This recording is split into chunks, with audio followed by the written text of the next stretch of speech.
High guys, आज चाहिँ हामी पानीपुरी र चटपटी बनाएर खान लाग्दैछौँ। यहाँ चाहिँ पुरै तयारी हुँदैछ यता चटपटी बनाउनलाई। यता दिदी प्याज काट्दै हुनुहुन्छ, यता दिदी हुनुहुन्छ, यता छोरी छिन्। यता म चाहिँ यो पानीपुरी फुलाउन लाग्दैछु। अब तपाईँहरूलाई म देखाउँछु है मैले कसरी पानीपुरी बनाउँछु भनेर। अब चाहिँ हामी पानीपुरीको लागि पुरी फुलाउँदैछौँ।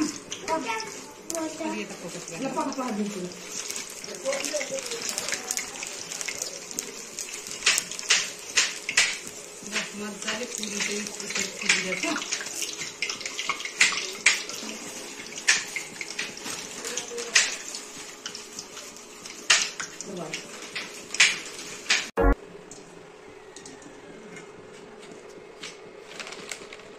त्यसो के बनाउँदै हो? आज त्यसो पानीपुरी बनाएर खान्छु भनेर पुरी फुलाउनु थालेको। पुरी पनि कुनै राम्रो भइन्छ, कुनै चाहिँ फुलिरहेको किन। अब हामी पानीपुरी चटपटी बनाएर खान्छौँ।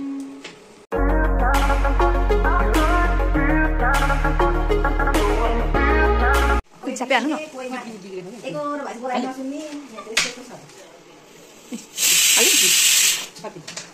चाहिला नि पानीपुरीमा पनि बदाम हाल्छ नि त हो।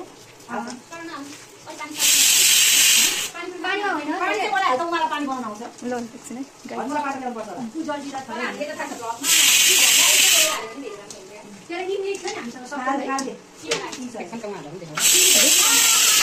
त्यो निकाल्नु न यस्तो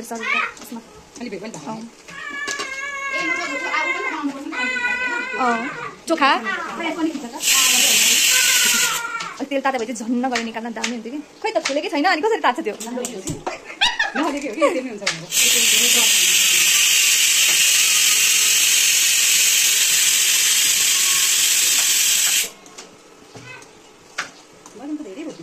फेरि कोही हेल्थ कन्सियस मान्छे आउला नि टु मच वेल भन्दै कमेन्ट आउँछ।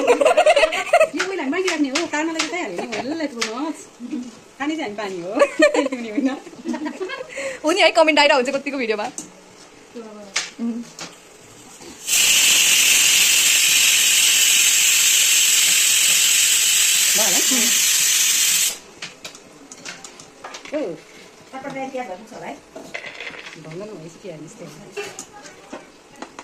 तपाईँ अब यसमा यो चाहिँ चटपटीको लागि दिदीले प्याज काट्दै हुनुहुन्छ।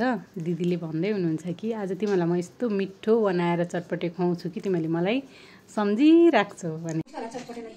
अरु छैन ठुसिङको छैन यही खनाएर लाउँदै खादिनु एउटा बाटा खान्छ नुन हाल पहिला मसला हैन के यो कागजले चलाउनु पर्छ कि ल मसला कति हाल्नु पर्छ पहिला हाल्नुमै यो चम्चा हाल्नु पर्छ ए जस्तो भए पनि होइन त्यहाँ चलाउनलाई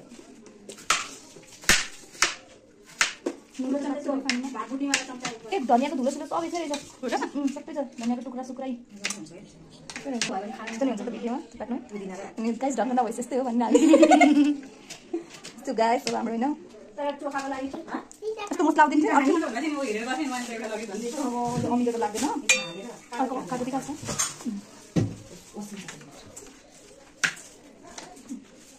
भयो कागती पात गइसक्यो कागतीको पात गइसक्यो कति राम्रै भएर सबै बनाएको हो फेरि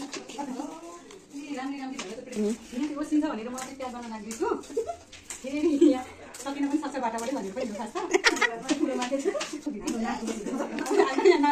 सकाउने हो कि भन्ने चिज पऱ्यो त्यही भएर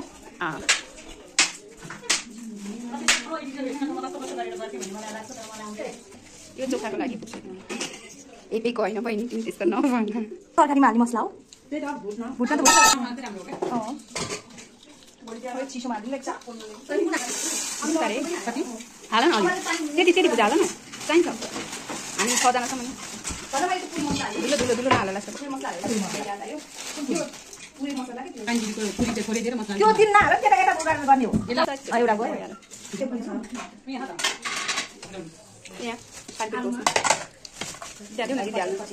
त्यो भुटिहाल्छ मसला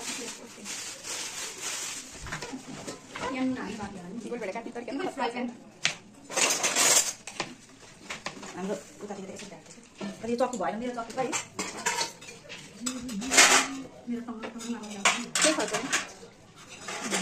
बिहानै मेरो अरू सक्यो ह पानी फायर रे अब गाइस चाहिँ हाम्रो चट्टी चटपटीको सिक्रेट मसला हो अनि अब डिटेलमा बताउनु मिल्दैन ल ओ सिक्रेट त्यो बताउनु मिल्दैन फेरि अरूहरूले मिठो चटपटी बनाएर खानुहुन्छ मेरो छोराले 5 वटा हालिदिनु भनेर के हो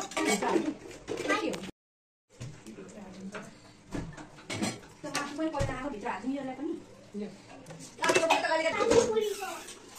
के भयो दलफुलले उमाले खाएको धेरै अनि खान्छ भित्रबाट खुर्सानीको त्यो निकाल्छ अब फेरि खुर्सानी उहाँ आइन त खुर्सा हालेन खायो माछा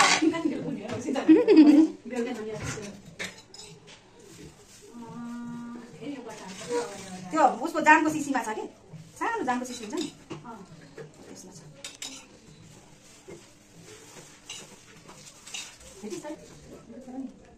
कहाँ हो खै खुर्सानी भेटेन ल्या त हल्का त हाल्दै यसो दिस लसुनको हुन्छ त्यो लसुन पनि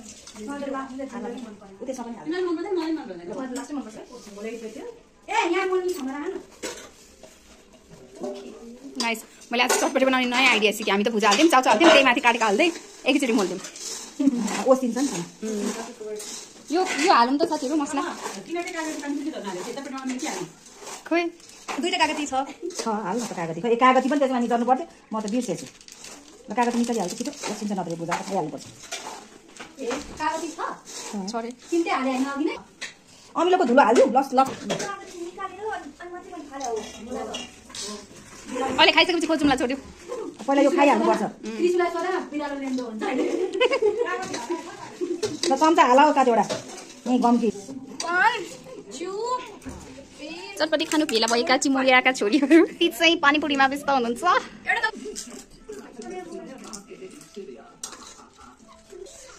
आफूले बनाएको मिठो नभएर हुन्छ होइन यो चाहिँ पानीपुरीको लागि चोखा यसमा चाहिँ आलु प्याज बदाम धनियाँको पात खोर्सानी मरमसला सबै चिज हालेर म चाहिँ सबैतिर लागोस् भनेर मुस्दैछु पानीपुरी ल्याउँछ होला धेरै आलुमा त्यो आलु त्यसमा टिकटक बनाउँदा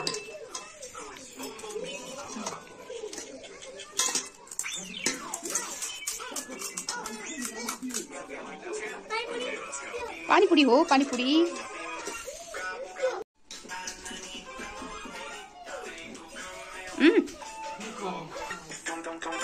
धेरै नआऊ है बाबु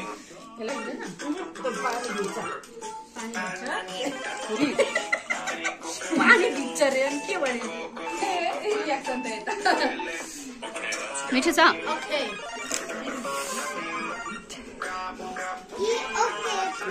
तपाईले भन